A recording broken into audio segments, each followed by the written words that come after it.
Olá, sejam bem-vindos a mais uma aula de eletricidade básica. Aula esta em conjunto com os professores Robson e Wesley. Esta é uma aula atípica. Por que atípica, gente?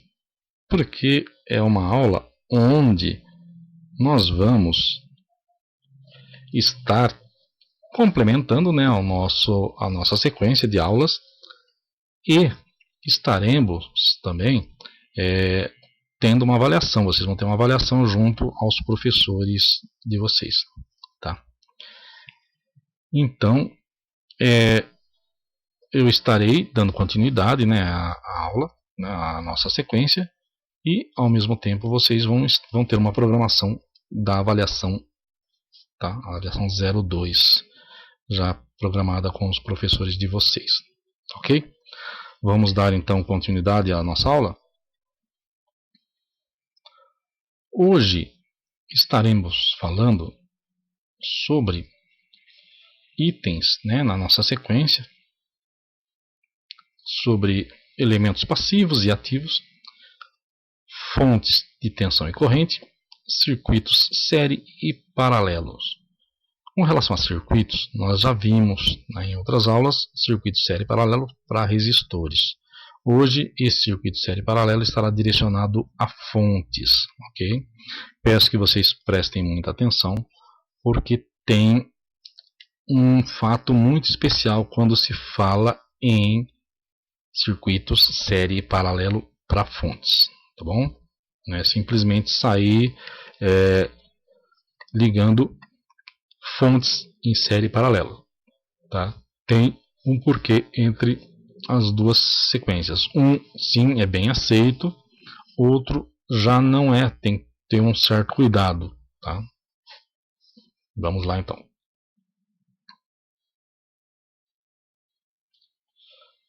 Componentes eletrônicos podem ser passivos ou ativos. Seria o nosso primeiro item. Quando a gente fala de um componente passivo, tá? Ele se encontra no circuito, ele tem a sua importância, porém, ele é um componente que ele não altera, ele não tem uma grande relevância, tá? Ele está lá, ele tem a função dele, ele está lá fazendo a função de polarização, de divisor de tensão, de divisor de corrente e tantas outras situações. Porém, ele é considerado como um passivo. Poderia nem ser classificado? Poderiam, mas, como em tudo tem essa questão da classificação, então nós temos essa classificação de passivos e ativos. O ativo, ele gera mudanças, o passivo não. O ativo, ele, através de controles, ele pode alterar tensões, correntes. O passivo não. Ele, a partir do momento que circular a corrente por ele, ele é aquilo e pronto. No caso dos nossos capacitores, ele vai receber a carga e carregar. Se não tiver nada para fazer essa alteração, essa mudança, ele simplesmente vai ser como um acumulador de carga. Tá? No caso nosso aqui, nós temos dois passivos e um ativo. E no caso, tem essa aparência, né? Aparência de um transistor. E esse transistor, né? Ele tem essa função, por quê? Ele vai entrar como um passivo, sim, mas através de uma terceira entrada, um gatilho, ele pode estar alterando a sua saída. Ok? Vamos lá então? Vamos falar então sobre passivos. Os nossos componentes que são passivos, né, eles interagem, né, com a energia aplicada de alguma maneira, dissipando a forma, né, de calor, tais como resistores, ou armazenando-a com os capacitores e indutores. Os indutores, eles, de certo modo, eles carregam, mas ele tem uma função em atrair a indutância magnética, redutância magnética. São funções que levam esse componente a um tipo de circuito. Tá? Então, nós temos indutores em radiofrequência, né? O capacitor nós temos em todo quanto é tipo de circuito, como o resistor. Tá? Então, quando precisamos de algo que precise, né, de ter a indutância magnética, né, então nós usamos o indutor. Ok? Então, quer dizer, esses componentes são os que apenas interagem com a energia aplicada, de alguma maneira. Então, eles vão dissipar, vão emitir luz, eles vão acumular carga, mas é aquela função básica deles. Tá? Então, não é tão, não tão aberto, né, como a função de um transistor. Nós temos aqui, então, alguns componentes, como resistor, capacitor e indutor. Tá? Tem alguns modelos, mas isso é muito variável. Né? Nós temos dois tipos de resistores aqui, nós temos dois tipos de capacitores e um indutor. Tá? Aqui, embora seja um desenho, né? Mas supõe-se como se fosse um carretel e o fio enrolado, como se fosse uma bobina. Elementos ativos.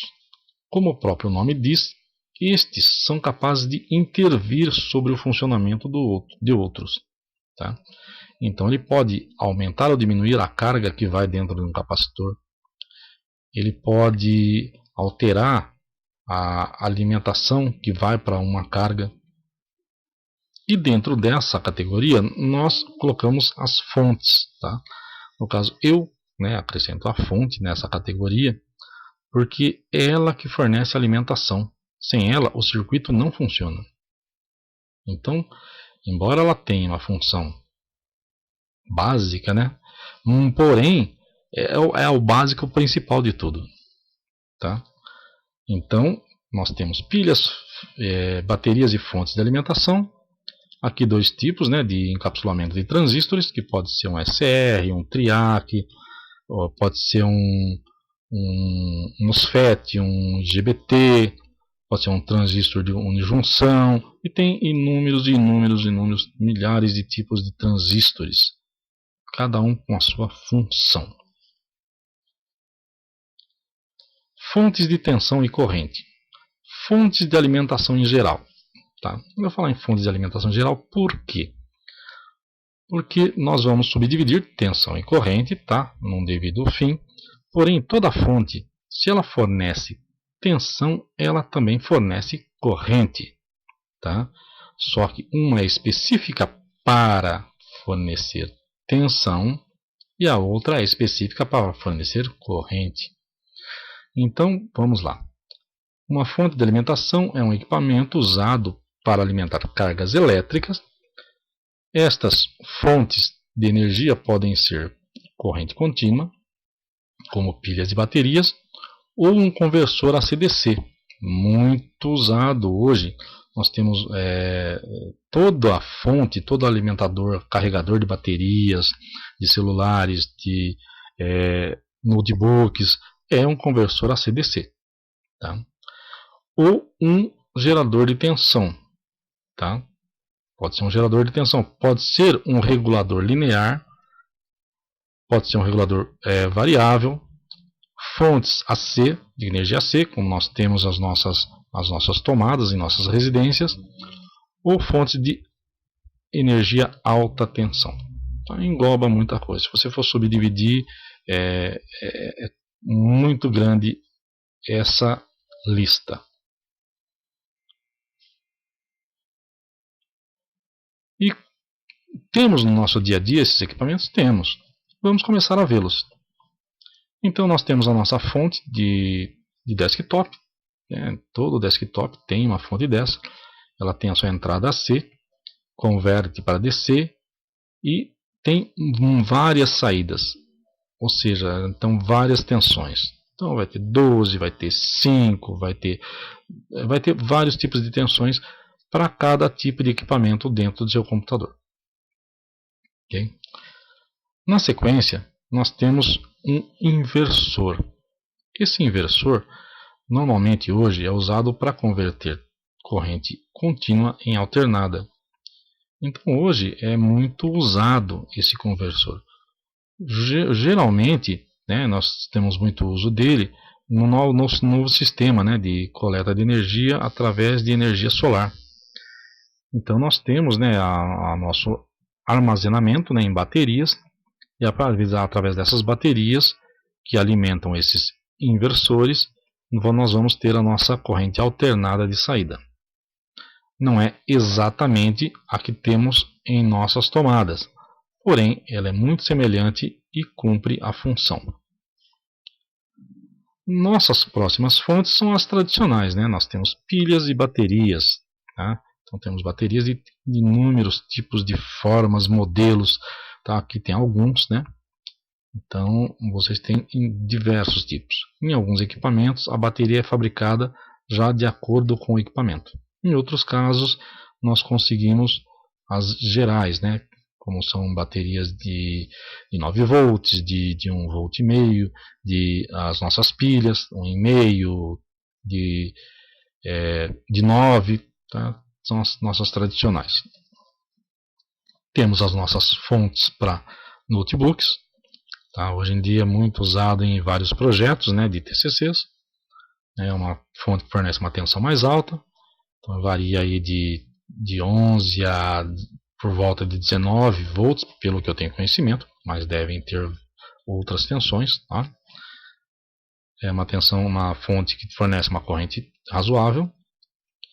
E concluímos com uma fonte montada numa placa. Essa fonte ela pode ser uma fonte DC-DC, né, para variação de tensão. Pode ser uma fonte AC-DC. No nosso caso específico aqui, tá, ela tem alguns componentes. Nós temos um transistor, que deve ser um triac, né, um SR, um capacitor e as nossas saídas. E no caso aqui, né, aparentemente nós temos uma ponte retificadora. Tá? Então no caso ela estaria fornecendo, né, uma tensão contínua de saída. Tá? Então esse conversor aparentemente ele tem todas as características de um conversorzinho DC-DC. Aliás, AC-DC. Ok? Então, nós temos diversos tipos. Né? Nós podemos considerar um dimmer como uma espécie desse tipo de inversor de sistemas de corrente e tensão. Na sequência, nós iremos comparar fontes de tensão com fontes de corrente e saber exatamente qual a diferença entre elas. Começando, nós temos as nossas fontes de tensão. Oferece uma diferença de potencial constante, independente da corrente elétrica. Gente, quando eu falo assim, independente da corrente elétrica, não quer dizer que a nossa fonte não tenha corrente. Ela tem corrente. Tá? Nossas fontes têm tensão e ligadas a uma carga tem corrente. Tá? Porém, o principal dela é a tensão elétrica. Tá? Então, a nossa tensão ela vai ser fornecida mesmo que você obtenha variações na sua corrente. Tá? Ela é uma fonte de tensão. Tá? É a mais usada. Tá? É a que você encontra em todo quanto é lugar. Diferente da de corrente, que só em questões especiais. Tá? Eu vou citar uma muito comum, que para alguns deve até estar no cantinho da casa lá, e nunca lhe se tocou que é uma fonte de corrente. Tá bom? Fontes de tensão. Fornecer tensão. Eu tenho um equipamento de 12 volts. Que fonte que eu preciso? Uma fonte de tensão. Eu tenho um aparelho de 5 volts. Eu preciso de uma fonte de tensão. Ok? Chegamos à nossa fonte de corrente. O que seria a nossa fonte de corrente, gente? Proporciona uma corrente elétrica. Pô, espera aí, mas eu tenho corrente elétrica sem tensão? Gente, tensão sem corrente elétrica você consegue. Agora, corrente elétrica sem tensão, não tem. Então, antes de tudo, a sua fonte de corrente é uma fonte de tensão. Só que neste caso, olha o que ela faz. Proporciona uma corrente elétrica constante, independente da tensão. limitando-se a potência de operação desta.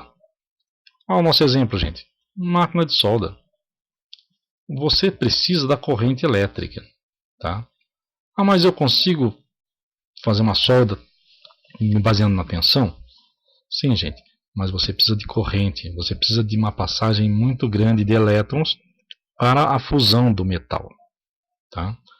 Você pode ter num condutor uma tensão muito alta, mas se você não tiver a corrente, né, se a sua corrente for nula, você não vai ter o aquecimento do metal. E numa máquina de solda você precisa aquecer o metal. Esse metal ele é aquecido por uma passagem muito alta de corrente. Então, numa máquina de solda tradicional, vai variar de equipamento para equipamento, mas você tem máquinas de 120, 150, 200, 250 amperes e até mais. Máquinas industriais de 400, 600 amperes. Mas e a tensão? Nem vem marcado, gente. Se você for medir, você vai ter uma tensão muito baixa. Ordem de 3, 2, 1 volt. Você não precisa de uma diferença de potencial muito alta, mas você precisa sim de um fornecimento de corrente alto. Tá? Então, por isso que se diz que a corrente fornecida independe da tensão. Por quê? Ah, mas eu preciso que saia uma corrente alta e com uma tensão fixa. Tem, você vai ter equipamentos que fazem isso. Só que antigamente essas máquinas elas não tinham controle nenhum. Simplesmente era um transformador enrolado, bobinado e nem era retificado na saída. Tá? Então era uma corrente alta alternada. Já para se obter uma solda de melhor qualidade, aí saiu, né, as retificadas. Aí você tinha uma retificação de corrente para que você tivesse um cordão, né, um cordão de solda mais estável. Tá? Então essa é a nossa diferença. Fonte de tensão fornece tensão. O principal dela é fornecer tensão. E fonte de corrente fornece corrente. Tá? A nossa tensão em uma fonte de corrente ela é coadjuvante, como no caso das nossas fontes de tensão, onde as correntes até são controladas por motivos de segurança e muitas fontes de laboratório elas necessitam disso, porque você precisa ter controle total de tensão e corrente.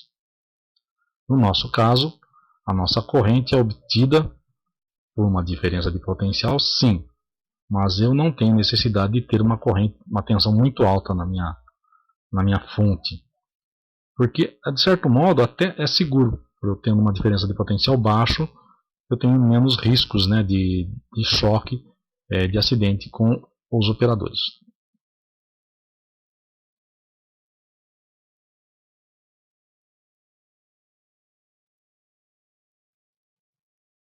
Então nós temos aqui, né, a nossa repetição. E agora nós vamos falar de circuitos séries e paralelos com fontes. O que seriam esses circuitos séries e paralelos? Nós temos aqui, gente, associação em paralelo. Comecei pela paralelo, tá bom? Por quê?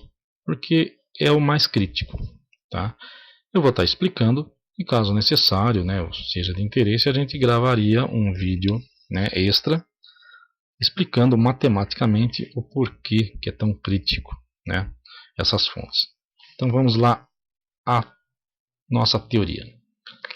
A associação em paralelo de fontes de tensão é uma operação cuja realização prática necessita de alguns cuidados.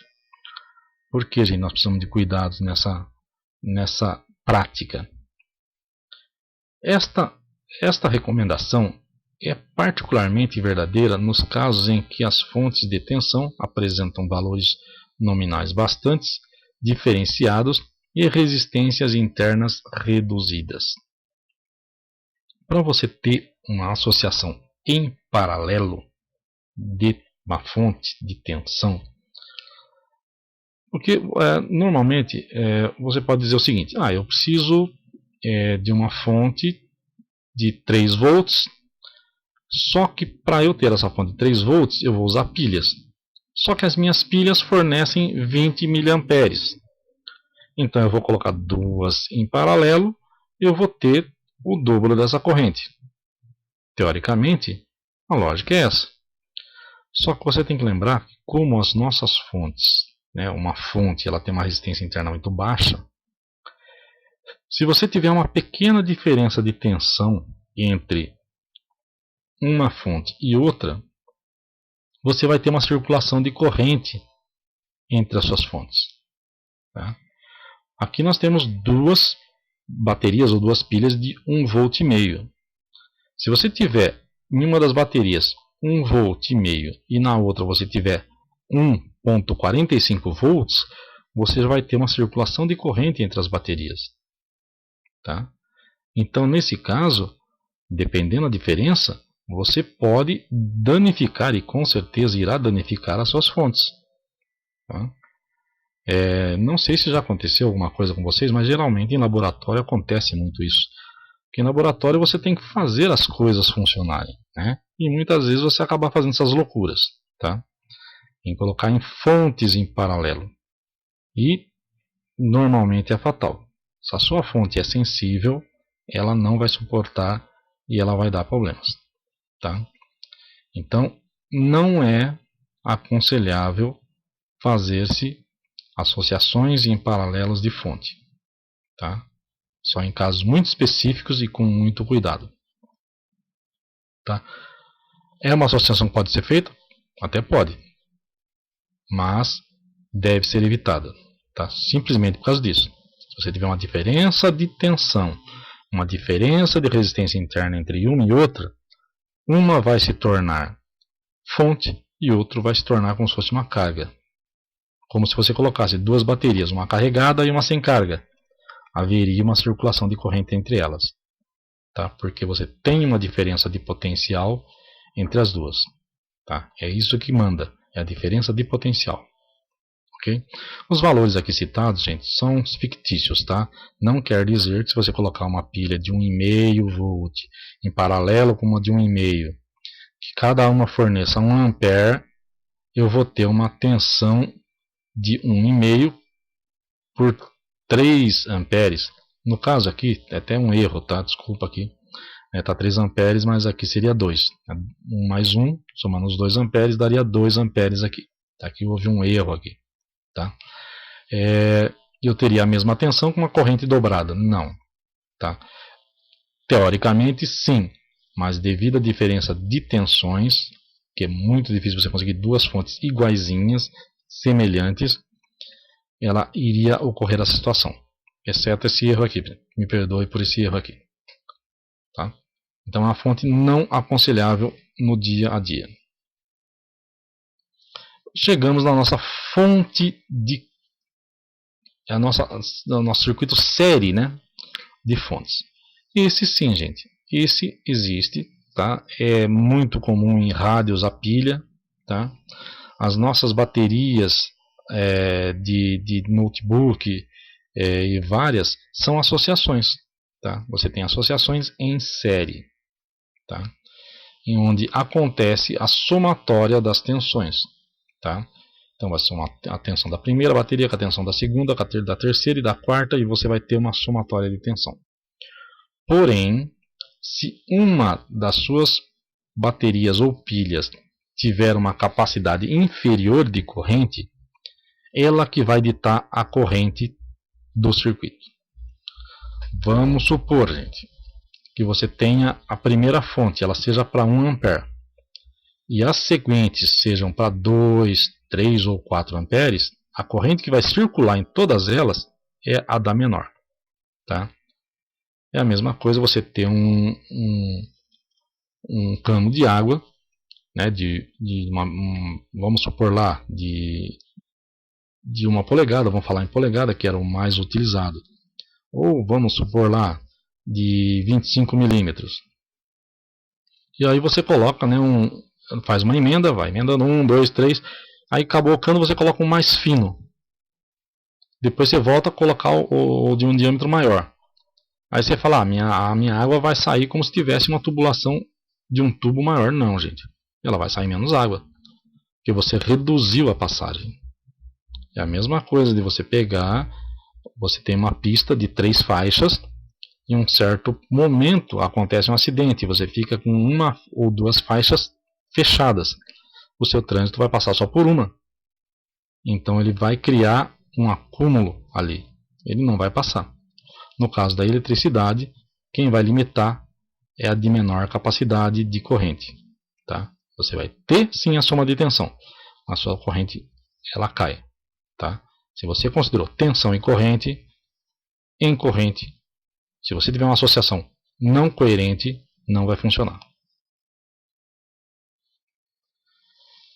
Sendo assim, pessoal, chegamos aos nossos exercícios de fixação.